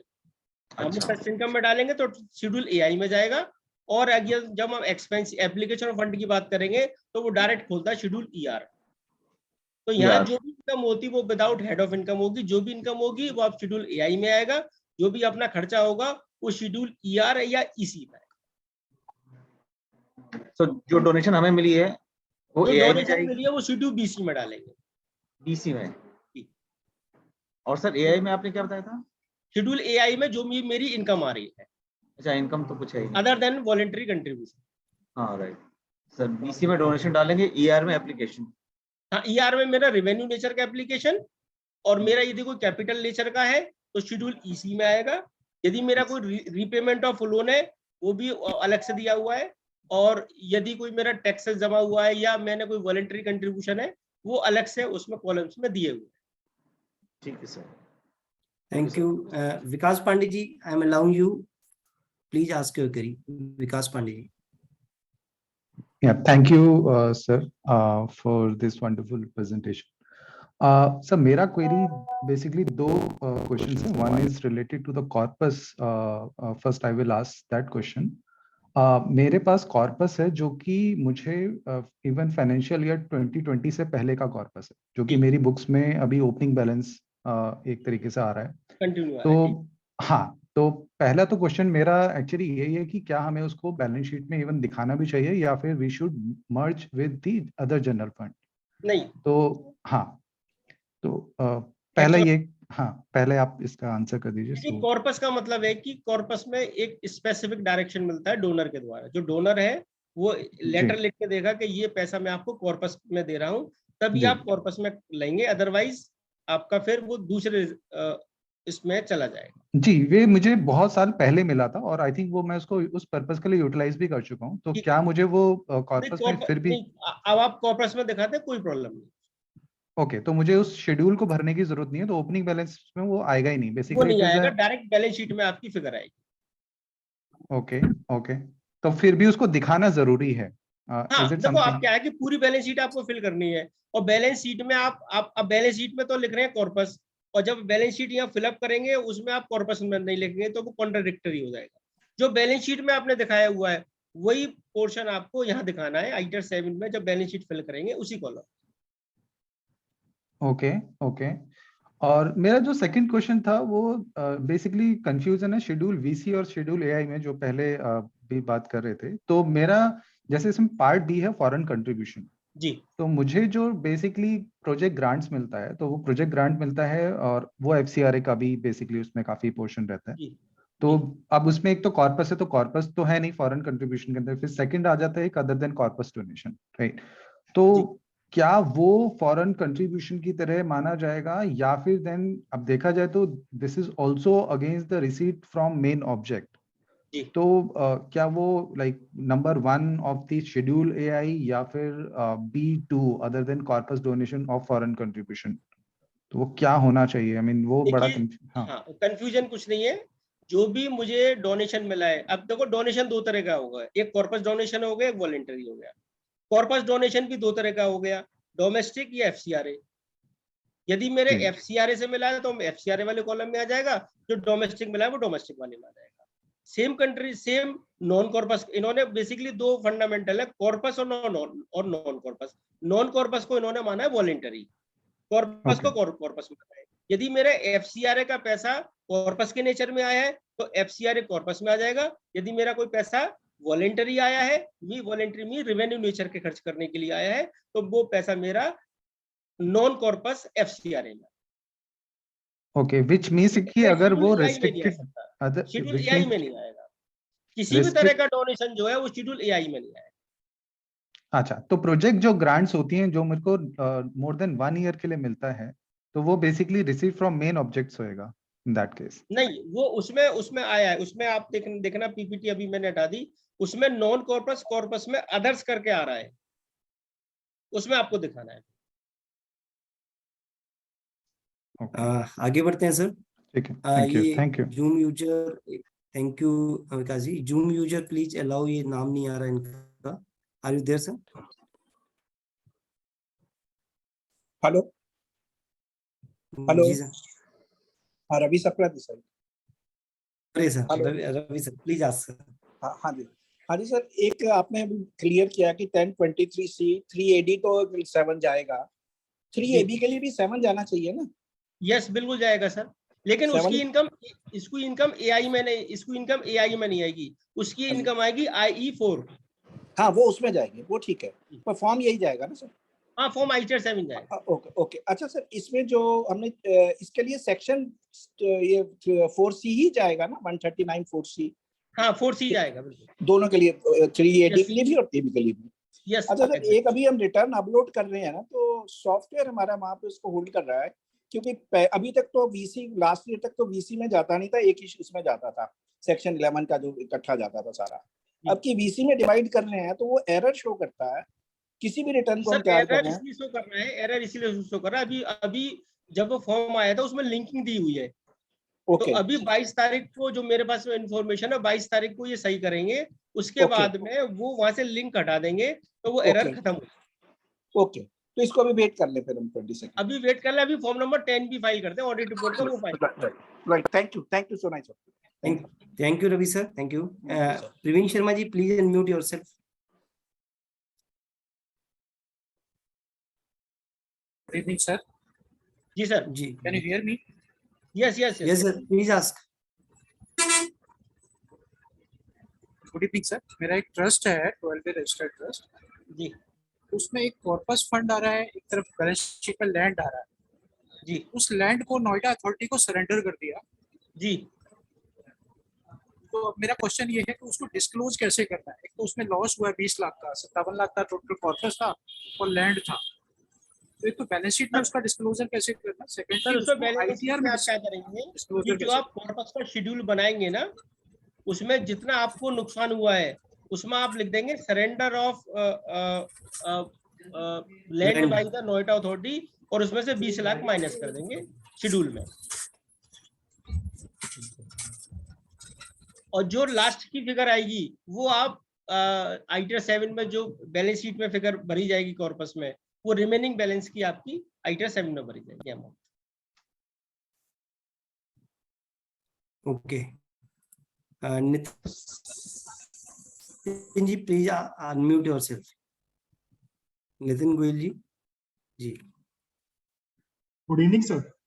जी सर। जी गुड इवनिंग सर, इसमें से अभी आपने मुझे अभी आपने बताया सेमिनार के अंदर कि जो शेड्यूल जे है हमारा, इसके अंदर हमारी डिटेल्स जाएगी, तो जैसे जो हमारा सॉफ्टवेयर है उसके अंदर क्या वो पर्सन वाइज लिखना सर? जैसे उसमें कॉलम दे रहा है कि पर्सन का नाम, एड्रेस, अब कितनी अमाउंट अब दी उसने, तो क्या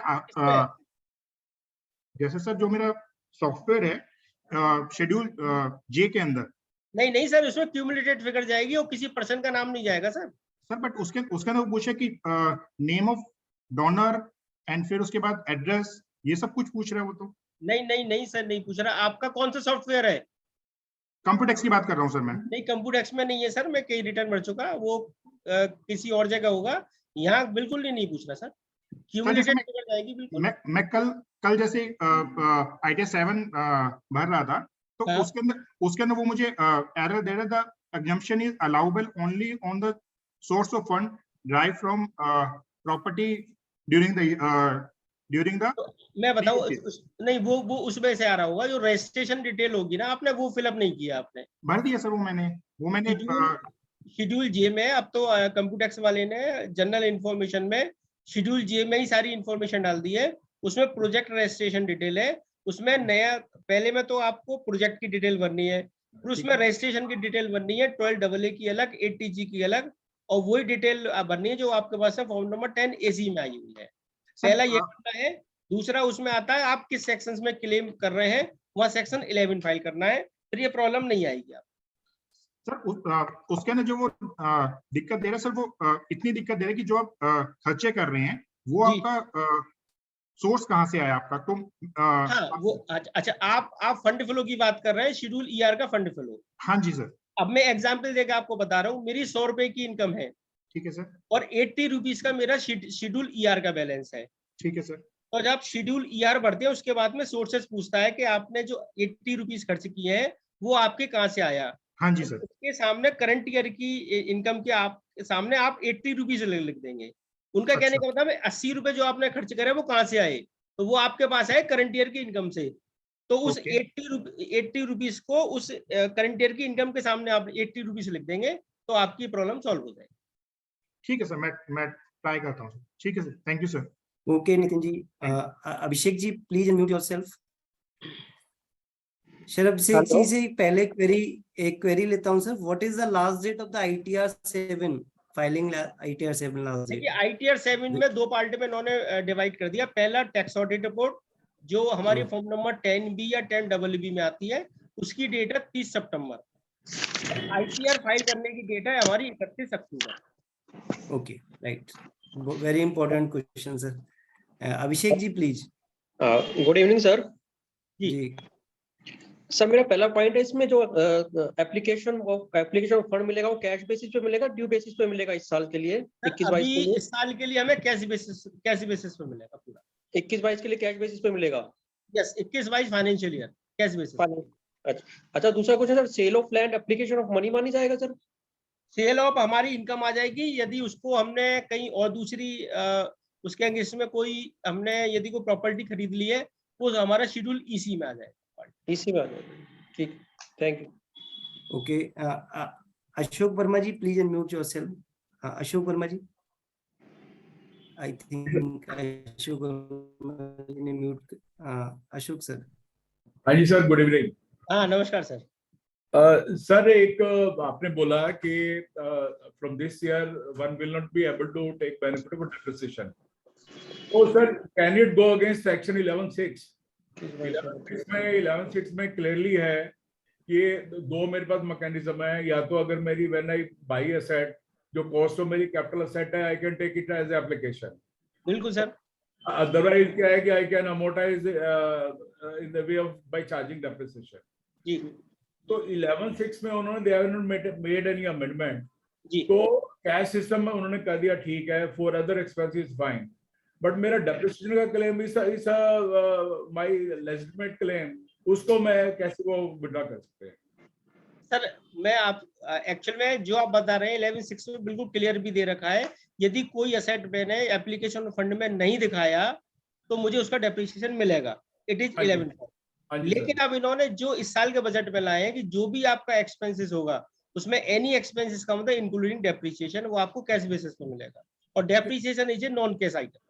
नहीं सर, मैंने जो ऑप्शन पहले वो अवेल नहीं किया, मैंने कॉस्ट ऑफ कैपिटल को अपना एप्लीकेशन का पार्ट नहीं माना, ठीक है नहीं, तो how can they take my right? उसमें उन्होंने लॉजिक दिया, मैं आपको बताऊं, उसमें उन्होंने लॉजिक दिया कि जो भी आप फिक्स एसेट खरीदेंगे आपके पास में 3 सोर्सेस ऑफ इनकम हो सकते हैं। नहीं सर, ये ऐसा कहीं ऐसा मतलब लॉजिक जो आर्गुमेंट हुए, पहला क्या, या तो आप कॉर्पस से खरीदेंगे, कॉर्पस हमने आपको ऑलरेडी 100% एग्जाम कर ही दिया, ठीक है। दूसरा आपने विजी आपका म्यूट हो गया भाई मिस्टेक, प्लीज। नो अभी नहीं हुआ सर, अभी नहीं हुआ। Viji please unmute yourself. Yes sir, already हमने Yes. आपको अलाउ किया हुआ है, मींस जो भी आपके सोर्सेस ऑफ इनकम है वो 3 तरह के हैं। या तो आप कॉर्पस से खरीदेंगे तो कॉर्पस ऑलरेडी हमने आपको एग्जाम किया हुआ है, आप एक्यूमुलेशन से खरीदेंगे तो 15% की ऑलरेडी हमने आपको इनकम एग्जाम की हुई है, करंट ईयर की इनकम से खरीदेंगे तो वहां हमने ऑलरेडी आपको एप्लीकेशन फंड अलाउड किया हुआ है। उनके ये आर्गुमेंट थे जिसकी वजह से उन्होंने डेप्रिसिएशन क्लेम नहीं, उन्होंने कहीं मेमोरेंडम में डाला है कि ये उनका आइडिया है, वी आर जस्ट इम्प्लाइंग। नहीं, ये तो देखो अब जैसे एक्ट में इन्होंने चेंज किया हुआ कि आपको केवल कैश बेसिस पे ही मिलेगा। नहीं सर, कैश बेसिस है फाइन, लेकिन वो that is my statutory allowance depreciation, how can they not give? ये अभी ये फर्स्ट ईयर आया है, ये रहेगा सर, ये लिटिगेशन का मैटर है। मैं भी आपकी बात से 50% सहमत हूँ, 50% नहीं, क्योंकि मैंने अपना क्योंकि मैंने अपना वो फोरगो किया जब मैंने कॉस्ट ऑफ कैपिटल मैंने किया. I never took any benefit. I am spreading this over in the shape of depreciation. Then how Yes. can they disallow me this depreciation claim? Sir देखो एनजीओ का concept ये है कि आपको 100 रुपए cash में रिसीव हुए, आपको उस 100 रुपए को खर्च करना है कैश में. नहीं सर, ये उनका लॉजिक है, ये उनका लीगल उनको लॉजिक है. अब इसमें नॉन कैश आइटम उन्होंने सब हटा दी. सर अगर उनका ये आइडिया है तो मेरी इनकम क्यों एक्रूअल बेस पे ले रहे हैं? Why they are not taking on cash? अब आपके पास में चॉइस है कि आप इनकम को कैश बेसिस पे ले लें. नहीं तो मेरी इस साल की जो एक्रूअल इनकम है मैं उसको स्प्लिट करके सिर्फ कैश वाला पोर्शन ले सकता हूं. कैश बेसिस और बाकी के लिए आप फॉर्म नंबर 9A फाइल कर सकते हैं सर. 9A फाइल कर सकते हैं कि जो इनकम आपको रिसीव नहीं हुई, यू कैन फाइल 9A, जिस साल रिसीव होगी उस साल इनकम आ जाए. राइट. That is sir. एक छोटा सा रिलेटेड क्वेश्चन है डेप्रिसिएशन का. मैं आपसे सर से रिक्वेस्ट करके आपसे नंबर लूंगा. I will speak to in detail because I am not fully convinced कि मेरा ये क्लेम. सर इस मैटर पे मेरी आगे बहुत सारे डिपार्टमेंट में बहुत सारा डिस्कस हुआ है. उन्होंने जो आर्गुमेंट दिए वो मैंने आपके सामने रख दिए. अब ये लिटिगेशन का मैटर है. आई एग्री विद यू, क्योंकि एक्ट में इन्होंने जो एक्सप्लेनेशन सेक्शन 11(1) में लाए कि कैश बेसिस की, अब उन्होंने लिखा हुआ है. लेकिन दूसरी तरफ ये है कि डेप्रिसिएशन तो हमेशा नॉन कैश होता ही है. कैश ही रहेगा. और 11(6) के अंदर दूसरा हमें बुक्स ऑफ अकाउंट भी अकाउंटिंग स्टैंडर्ड से बनाने हैं. तो ये लॉजिक आज से पहले बहुत बार हुआ है कि डेप्रिसिएशन अलाउड हुआ है. कई ऐसे केस हुए हैं जो हमारे फेवर में है. लेकिन जब उन्होंने एक्ट की लैंग्वेज चेंज कर दी, और एक्ट की लैंग्वेज भी इन्होंने बजट 2022 में चेंज की, जो कि विद इफेक्ट फ्रॉम 1/4/2021 से हो रहा है. तो ये तो बहुत ज्यादा चीजें इन्होंने बड़ी क्रिटिकल है और ये डिबेटेबल इशू है. सर एक छोटा सा पॉइंट और लूंगा. 11(1)(c) के अंदर आप कहते हैं कि इन केस आई इनकर expense in foreign currency till the time I have approval from CBDT और दिस आरबीआई. नहीं sir, suppose my nature or charitable activities are such कि my staff has to go abroad for some training or something. ठीक है नहीं? और they spend expenses on traveling. तो shall those traveling expenses will also be disallowed?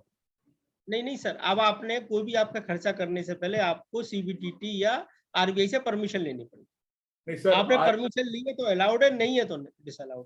Sir आज के environment में जहाँ ग्लोबली इतना कुछ हो रहा है, मेरे एनजीओस के लिए अगर वो अपनी एम्पावरमेंट के लिए, अपनी नॉलेज अपग्रेडेशन के लिए, in case they attend some foreign conferences, उसके ऊपर मेरा उनका लॉजिंग बोर्डिंग का एक्सपेंस होता है. Even for that I will have to go to CBDT for taking approval. नहीं, सिंपल लेटर आप लिखें, असेसिंग ऑफिसर को लिखें, साहब ये मेरा ऐसा है, वो उनको इंटीमेशन दे दें. सर असेसिंग ऑफिसर की तो पावर ही नहीं है ना सर. वो बोलेगा कि 11(1) में तो लिखा है कि आप सीबीडीटी के पास जाए. मैं आपको बता, लॉ के हिसाब से, लॉ में तो जो लैंग्वेज है वो बिल्कुल क्लियर है कि application of fund outside India तो वो डिसअलाउड है. तो आगे बढ़ते हैं. अशोक जी, आपको ultimately you have to take the permission from RBI and CBDT. क्या कह रहे हैं sir Sumit ji?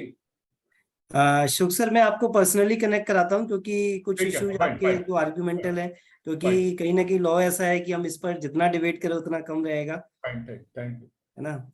And so many queries are there. मैं एक बार रिक्वेस्ट करूंगा सभी से कि जिसकी क्वेरी पर्टिकुलर है वो एक बार शॉर्ट में पूछे, so that everyone can cover.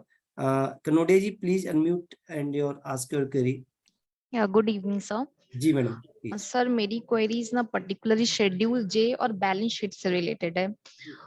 जैसे कि वहाँ पे शेड्यूल जे में कॉर्पस वाली पार्ट है ना, जहाँ पे हमारी ओपनिंग बैलेंस वगैरह दी रहती है, फिर क्लोजिंग बैलेंस. हाँ, तो सर जैसे क्लोजिंग बैलेंस आ रही है और सारी की सारी इन्वेस्टमेंट हम दिखा रहे हैं 11(5) के अंडर, तो क्या वो इन्वेस्टमेंट अमाउंट सारी की सारी मुझे बैलेंस शीट में दिखानी होगी?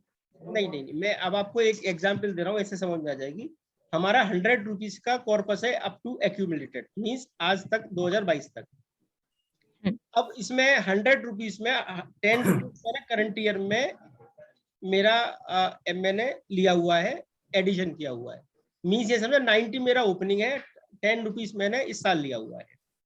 अब वो जो मेरा 90 रुपीज का ऑलरेडी ले चुका हूँ, ये पूरा मैं फिक्स एसेट में खर्च कर चुका हूँ.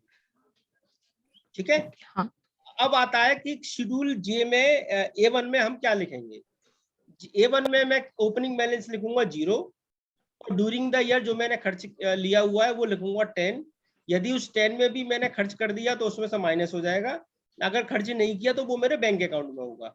तो बैंक अकाउंट में 11.5 में मैं 10 रुपीज लिख दूंगा। अच्छा, बट सर हमारी जो क्लोजिंग बैलेंस थी पिछली साल, जैसे बैलेंस शीट में जो फिगर दिख रही थी वो जी। तो हमें ओपनिंग में डालनी होगी ना पूरी की पूरी, कि वो फिगर नहीं? शेड्यूल जे के A1 में नहीं डालनी है आपको वो।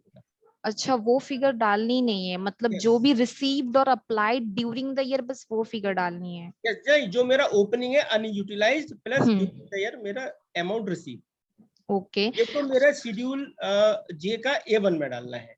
हाँ। अब आपके पास में यदि कंप्यूटेक्स है तो कंप्यूटेक्स में वो फिगर देता है, 2 फिगर देता है ऊपर शेड्यूल जे A1 से पहले कि आपका कॉर्पस का बैलेंस क्या है, हाँ देता है। उसमें मुझे क्यूमुलेटेड फिगर डालनी है जो मेरी बैलेंस शीट की। अच्छा ठीक है सर, शेड्यूल जे में ही ना नीचे वो पूछते हैं डिटेल में कि इन्वेस्टमेंट मेड अंडर सेक्शन 11(5) का सारा डिटेल्स पूछते हैं। नहीं वो अब नहीं पूछेंगे, वो आपको केवल अमाउंट डालना है, क्यूमुलेटेड वो चेंज हो रहा है 22 तारीख से। अच्छा, मतलब क्योंकि सर वो ना बैलेंस शीट से लिंक्ड है, अगर हम वहाँ कुछ भी डालते हैं हाँ तो मतलब आप बोल रहे हैं कि वो चेंज होगा, लाइक सारी। तो वही तो बता रहा हूँ आपको क्या करना है। जैसे मैंने ये एग्जांपल दिया आपको, 10 रुपीज आपके पास में अनयूटिलाइज पड़े हुए हैं जो आपने 11.5 में लिख दिए। जब आप 11.5 का शेड्यूल भरेंगे तो वहां लिख देंगे सेविंग बैंक अकाउंट, आप उसका नंबर डाल देंगे और 10 रुपीज लिखेंगे। अच्छा सर, वहाँ डेट ऑफ इन्वेस्टमेंट भी तो मांगते हैं ना? वो हटा दी उन्होंने हटा दी। अच्छा वो ठीक है हटा दी सर। और इसके इफेक्टिव 22 तारीख से हो।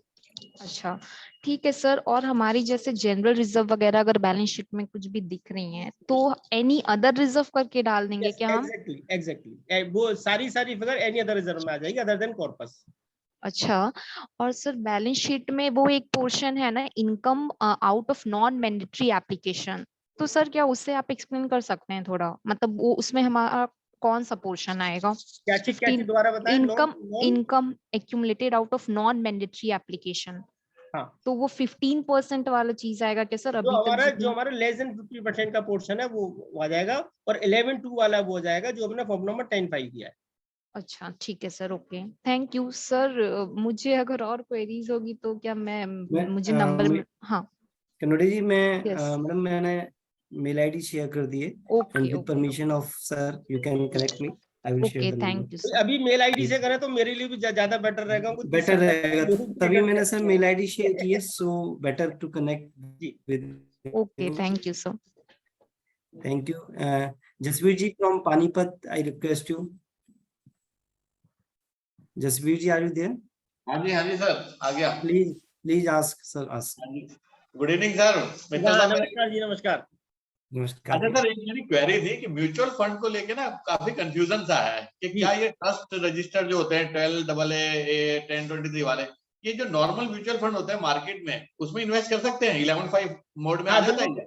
बिल्कुल कर सकते हैं, यदि म्यूचुअल फंड आपके 1023D में है आपके तो कर सकते हैं। सर वो कैसे पता चलेगा 1023D में आते हैं? यही कंफ्यूजन है। 1023D में जब आप म्यूचुअल फंड खरीदेंगे तो उसकी थोड़ी सी आप बैकग्राउंड या वो ले लें, तो वो ज्यादातर जितने म्यूचुअल फंड है वो सब अलाउड है 11(5) में। अच्छा सर, जब इनसे वेल्थ मैनेजर से पूछते हैं ना, जो बैंक वाले आते हैं, उनको खुद ही नहीं पता कि 1023D में आते हैं कि नहीं? अरे सर, थोड़ा सा आपको गूगल की सपोर्ट लेनी पड़ेगी, उसका नाम डालो। गूगल में कुछ नहीं दिया हुआ सर, बहुत रिसर्च कर ली। दिया होता है, ऐसा नहीं है दिया होता, नहीं तो जो आपका जिसके थ्रू खरीद रहे हैं उससे कहो भैया इसकी टेम्पलेट है, ब्राउचर्स वगैरह कुछ दे दे जिससे मैं थोड़ा स्टडी कर लूं।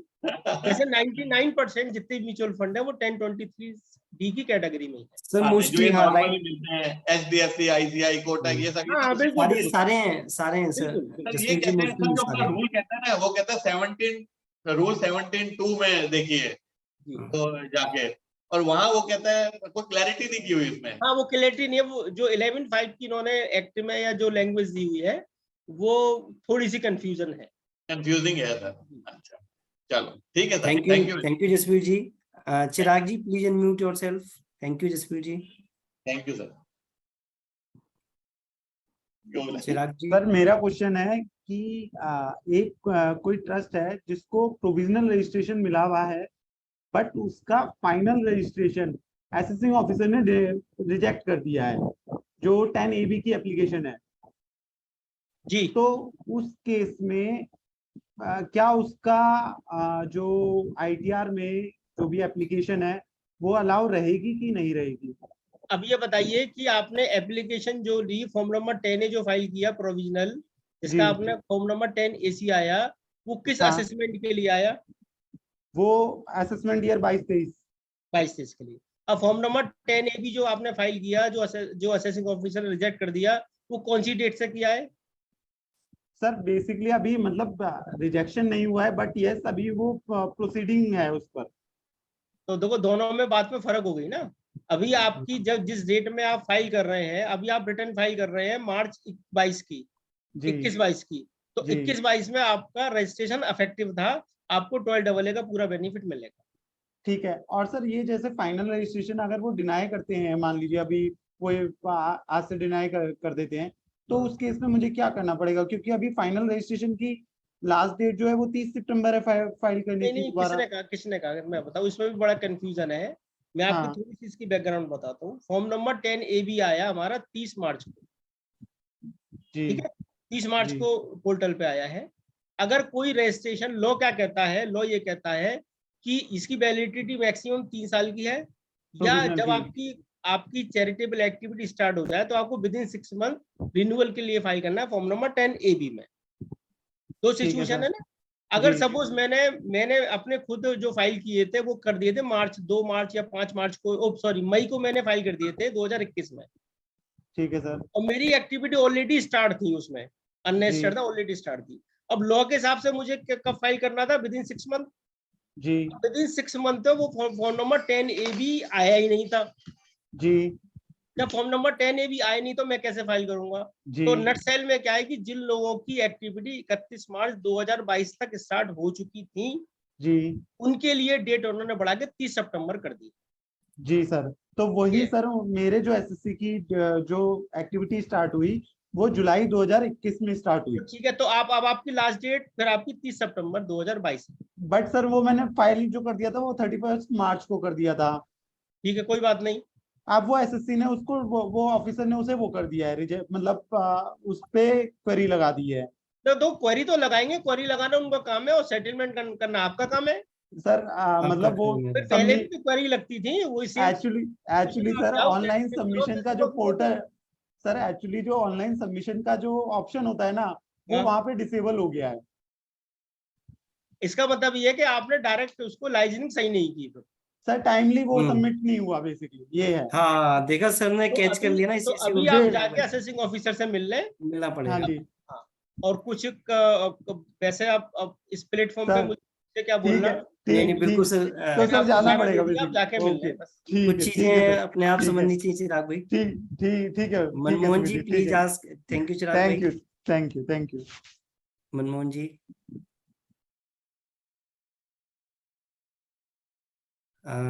Sir please ask. In the mean time मैं राकेश जी को अलाउ कर रहा हूँ। Rakesh ji are you there?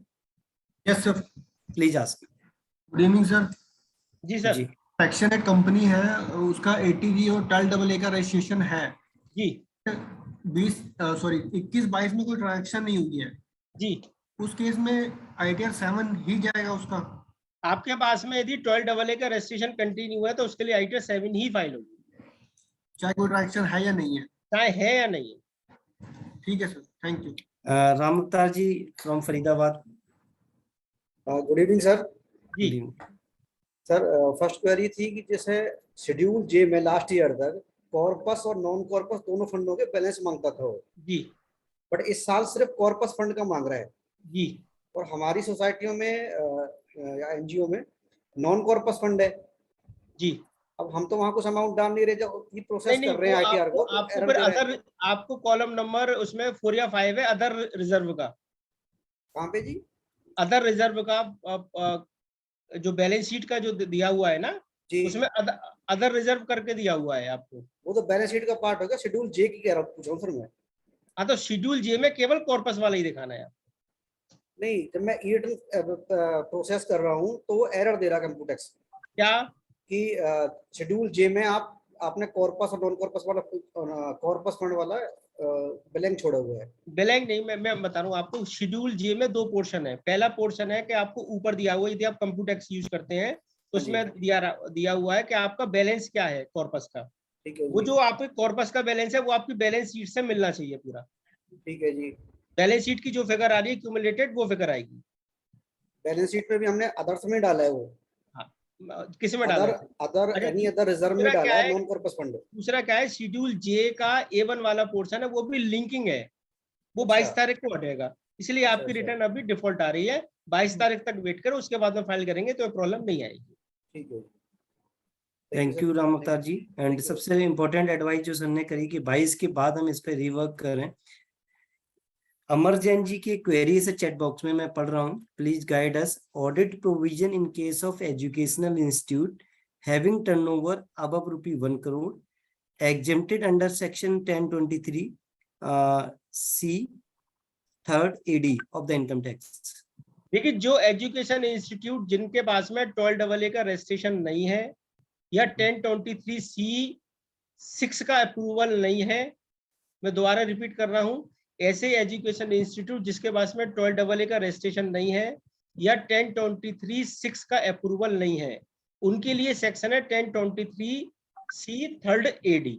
इनमें दो सिचुएशन है, आपका टोटल टर्नओवर 5 करोड़ से कम है, पहला। दूसरा, आपका मोटिव जो है प्योरली एजुकेशन होना चाहिए, खर्चा भी आपका प्योरली एजुकेशन होना चाहिए। तीसरा, आपका पर्पस प्रॉफिट मोटिव नहीं होना चाहिए। यदि ये तीनों आपके लिए एप्लीकेबल है, इसके लिए आइटर 7 फाइल होगी और इसके लिए कोई फॉर्म नंबर 10 भी नहीं फाइल होगा, और आपको आइटर 7 में फिगर पूरी लिख के IE4 में आप पूरी फिगर लिख देंगे उसमें, और फिर आपकी आइटर 7 फाइल होगी। RD Sharma ji, please ask your query. I think Ajifar ji, do you want to ask? Yes sir. नमस्कार सर। जी नमस्कार सर, आपने एक NBFC से एक लोन ले रखा था, स्कूल ट्रस्ट है, स्कूल उसमें चलता है सर, तो NBFC का लोन ट्रस्टी ने पे कर दिया sir during the year, corona वाले टाइम में पिछले साल में। तो वो ट्रस्टी के नाम में क्रेडिट बैलेंस खड़ा हो गया, वो उसका लोन वो पे करेगा, तो मैं उसमें लोन वाले शेड्यूल में क्या दिखाऊं सर उसको? लोन फ्रॉम ट्रस्टी दिखाऊं उसको? सर आप ये देखिए कि आप अपनी बैलेंस शीट में कैसे शो कर रहे हैं उनको? हाँ, वो ट्रस्टी के नाम में, पर्सनल नाम में क्रेडिट कर दिया सर, अनसिक्योर्ड लोन में। पर्सनल नाम में क्रेडिट कर दिया, तो अब क्या हुआ कि जो NBFC की जगह नाम आ गया ट्रस्टी का। हाँ जी सर। ठीक है, कोई प्रॉब्लम नहीं है, इशू क्या है? अच्छा, दूसरी बात ये है कि जो हमने वो रजिस्ट्रेशन के लिए 10A अप्लाई किया था, उसके बदले में आप क्या कर रहे हो? 10 उनकी तरफ से कोई रजिस्ट्रेशन नहीं आया सर।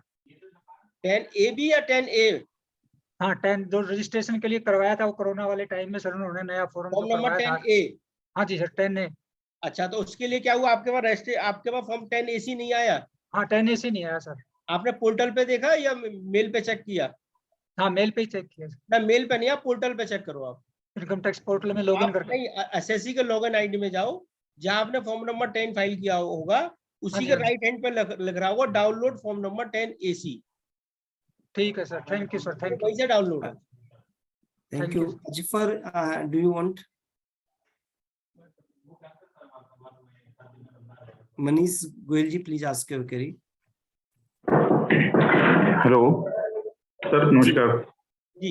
सर, एक फॉर्म भरा था हमने 10BD जो इस बार आया था डोनेशन से संबंधित।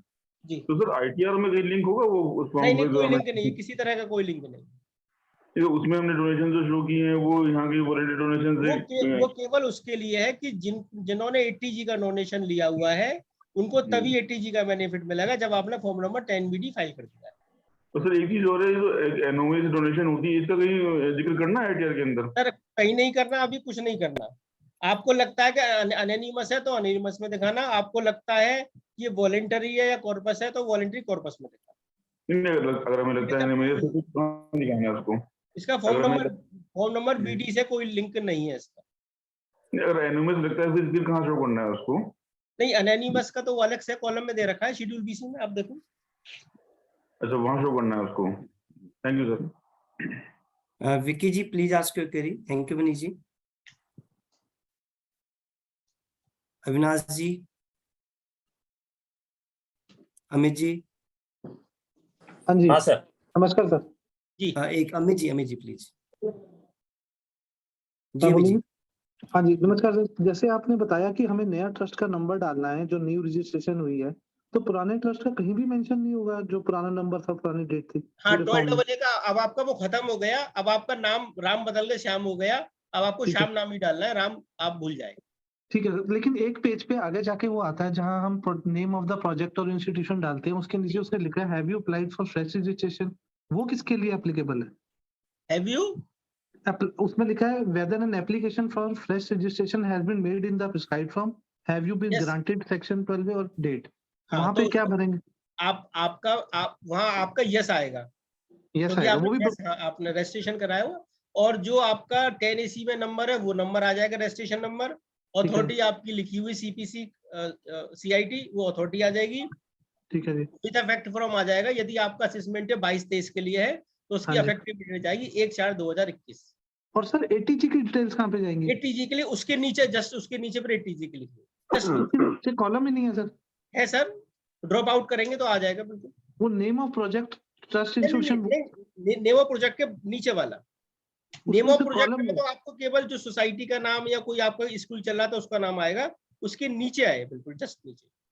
इनकम टैक्स का रजिस्ट्रेशन की बात करता हूँ, वहां दोनों डिटेल आएंगी, 12AA की भी और 80G की। ठीक है, ठीक है, थैंक यू जी। नेक्स्ट हाँ सर, मेरा इशू था। हेलो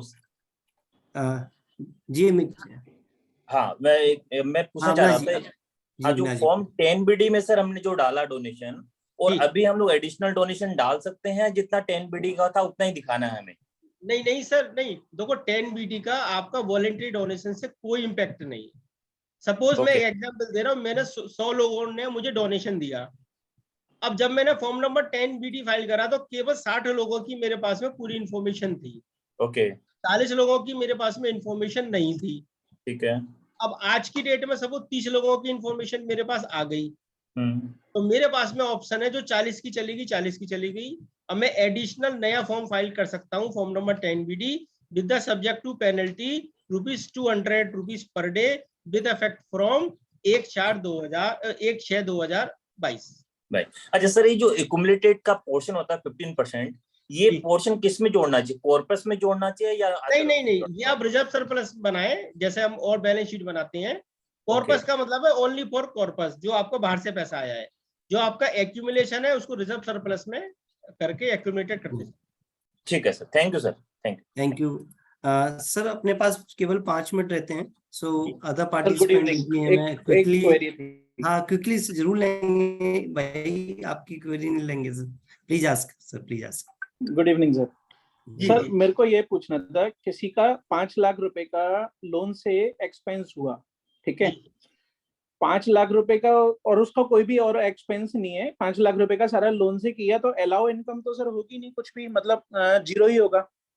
एप्लीकेशन फंड आपका जीरो माना जाए, क्योंकि एप्लीकेशन फंड का मतलब है करंट ईयर की इनकम से कितना खर्च किया है, और करंट ईयर की आपकी इनकम जीरो है।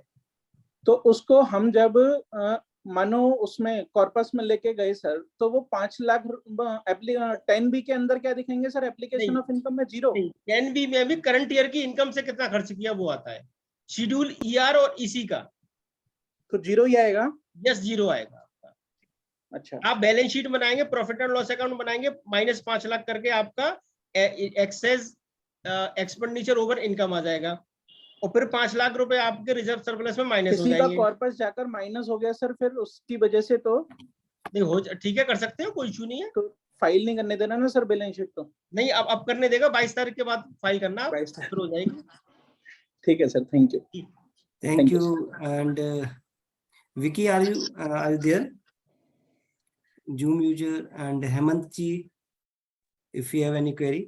Yeah, otherwise, sir, last yes. year one NGO did not file the 10B in time.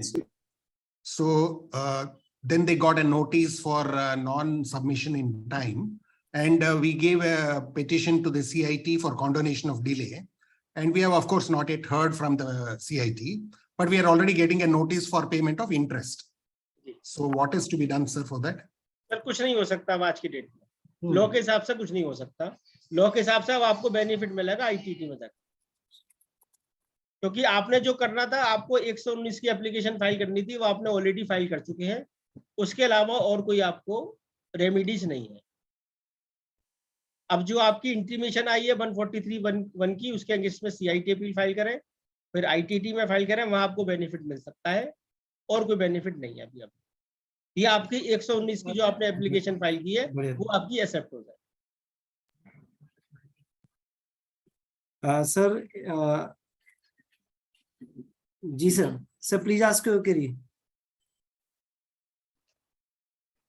Sir, unmute yourself sir.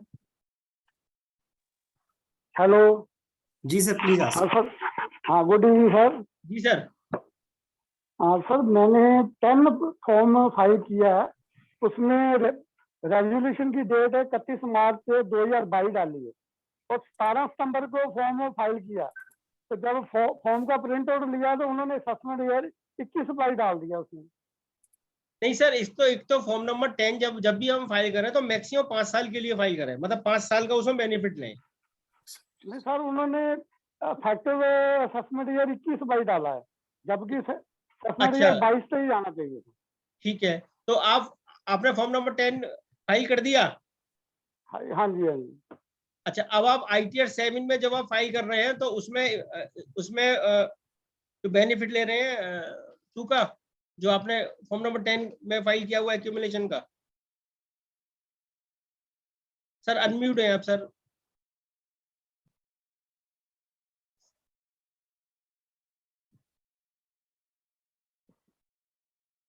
Singh साहब अभी अनम्यूट है सर। सर आई थिंक उनका म्यूट हो गया है। मैं गर्ग साहब की लास्ट क्वेरी ले रहा हूँ सर। उनकी क्वेरी हो गई थी सर, सिंह साहब की? नहीं, सिंह साहब की नहीं हो पाई थी। अच्छा ओके, सिंह साहब अनम्यूट योरसेल्फ। सिंह साहब आपको ही करना होगा। जी सर आई थिंक वो हो नहीं पा रहा है। मैं गर्ग साहब से रिक्वेस्ट करूंगा कि आपके जो इश्यूज थे ऑलरेडी बीन कवर्ड, लेकिन फिर भी क्विकली कवर करते हैं क्योंकि हमारा ऑलरेडी। सर मेरा एक तो क्वेश्चन ये है कि एक ट्रस्ट है जो पहले से एक एजुकेशनल इंस्टीट्यूशन रन कर रहा है जी, और पहले 1 करोड़ तक की लिमिट थी, तो हम रिटर्न फाइल करते थे 1023C3AD में जी। उसके बाद हमारी रिसीट 1 करोड़ से ऊपर हो गई, हम ऑलरेडी सेक्शन 11 में 12 में रजिस्टर्ड भी थे, तो हमने उसके बाद उसको ट्रस्ट के 11 में हमने रिटर्न्स फाइल करनी शुरू कर दी। अब चूंकि ये लिमिट 5 करोड़ हो गई है, तो क्या हम वापस उसमें जा सकते हैं 1023AD में? Sir it is up to you.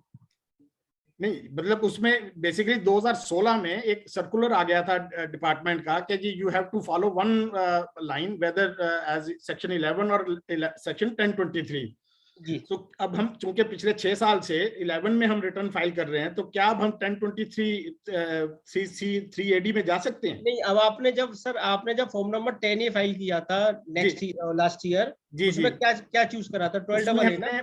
2 form file किए थे, 80G का भी फाइल किया था और सेक्शन 11 का भी किया था। ये हाँ, सेक्शन 12 का 12AA सेक्शन 12 का भी किया था। 12AA जब आपने फाइल कर दिया तो आप 1023C में नहीं जा सकते। आपको जाना है तो आपको लाइफ टाइम एक अपॉर्चुनिटी मिलेगी। अब आप फॉर्म नंबर 10A भी फाइल कर सकते हैं चेंज के लिए, लेकिन ये मेरी एडवाइस है कि आप 1023C में ना जाए। ठीक है सर। अच्छा, दूसरा सर, जो अभी ये एक्सप्लेनेशन ऐड हुआ कि हमें एप्लीकेशन जो है वो ऑन पेमेंट बेसिस पे मिलेगा, तो क्या मुझे फिर अपना रिसीट भी एक्चुअल रिसीट बेसिस पे कन्वर्ट करना पड़ेगा? नहीं, it is up to you. आप ये एक्रूवल करना चाहे एक्रूवल करना चाहे, कैश करना चाहे कैश करना। नहीं, तो फिर इसमें ऐसा नहीं, इसमें ये क्वेश्चन नहीं आएगा कि जी आप मिक्स्ड अकाउंटिंग फॉलो कर रहे हैं, receipt income on accrual basis and expenditure on payment basis? Sir देखिए, एक बात बताओ, गवर्नमेंट को आप दो गवर्नमेंट के एंगल से सोचें। आप इनकम तो बुक कर रहे हैं एक्रूवल से और खर्चा कर रहे हैं कैश बेसिस पे, जी सर। तो गवर्नमेंट को फायदा है नुकसान है? नहीं, लेकिन सर ये तो जिस साल में मेरे पास एक्रूवल पे इनकम ज्यादा है तो वो ठीक कहेंगे, उनको कोई ऑब्जेक्शन नहीं होगा, लेकिन किसी बार अगर एक्रूवल से मेरी इनकम कम होती है तो उसके लिए फॉर्म नंबर 9A आपके पास में दे रखा है, फॉर्म नंबर 9A फाइल कर दें। ठीक है जी, ठीक। तो दूसरा सर एक और चीज है कि हमारी बैलेंस शीट जो बनती है पिछले कई सालों से एक्रूवल बेसिस पे बन रही है। अब इस साल में मेरे को अपनी बैलेंस शीट मैं चाहता हूँ एक्रूवल बेसिस पे ही कंटिन्यू करूं इसे। ठीक है, कंटिन्यू करें, कोई प्रॉब्लम नहीं है। तो लेकिन जो एप्लीकेशन ऑफ इनकम या रिसीट ऑफ इनकम जो है मुझे कैश बेसिस पे जो करना है, उसके लिए मुझे कोई एक एनेक्सचर साथ में अटैच करना पड़ेगा अपनी बैलेंस शीट के साथ? वो केवल वर्किंग आपको अपने पास बनाकर रखनी है, अपने पास बना करके रखेंगे हम। और क्या मेरे को फिर जो मेरी ऑडिट रिपोर्ट होगी 10B की, उसमें कोई मुझे ऑब्जर्वेशन देनी है दी बुक्स ऑफ अकाउंट्स? ऑब्जर्वेशन में उसमें कोई कॉलम ही नहीं दे रखा, उसमें तो रखा है एप्लीकेशन ऑफ फंड आपका कितना है, और एप्लीकेशन ऑफ फंड माना जाएगा जो वो तो एप्लीकेशन ऑफ फंड्स का जो वो तो नेक्स्ट में है ना सर, मेन जो रिपोर्ट है वहां पे है ना कि ऑब्जर्वेशन आप दे सकते हैं, it is up to you. उसमें देना चाहें तो दे सकते हैं उसमें एज ऑडिटर्स के लिए क्वालिफिकेशन नहीं है, बट ऑब्जर्वेशन के तौर पे डाल सकते हैं। जो बैलेंस शीट है वो उस जो मेरी एप्लीकेशन की फिगर्स ही नहीं मैच करेंगे ना, तो मैं वहां पे दे सकता हूँ कि मेरी बैलेंस शीट जो है it is on accrual basis. और बेटर ये कि नोट्स टू अकाउंट्स में लिख दे, जो अकाउंटिंग नोट्स टू अकाउंट्स में तो हमने हमेशा लिखते आ रहे हैं कि accounts have been prepared on accrual system of accounting. नहीं, उसमें क्वांटिफाई भी कर सकते हैं चाहो तो, ठीक है, नोट्स टू अकाउंट्स में भी क्वांटिफाई कर सकते हैं। ठीक है सर, ठीक है sir, thank you so much sir, thank you sir, thank you Garg साहब, and thank you sir. It's time to close the session sir, already 6:30 and above. So special thanks to Ved Mittal ji for your deliberation and question answer.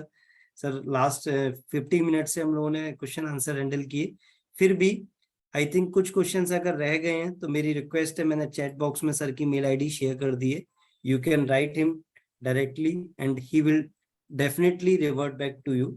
मैं assure कर सकता हूँ कि sir हमेशा हर question को properly reply करते हैं, रिस्पॉन्ड करते हैं। So thank you so much Ved sir for your deliberation, and thanks to all participants. Still more than 50 participants are there, and thanks to each one of you for joining. Thank you so much sir. Thank you.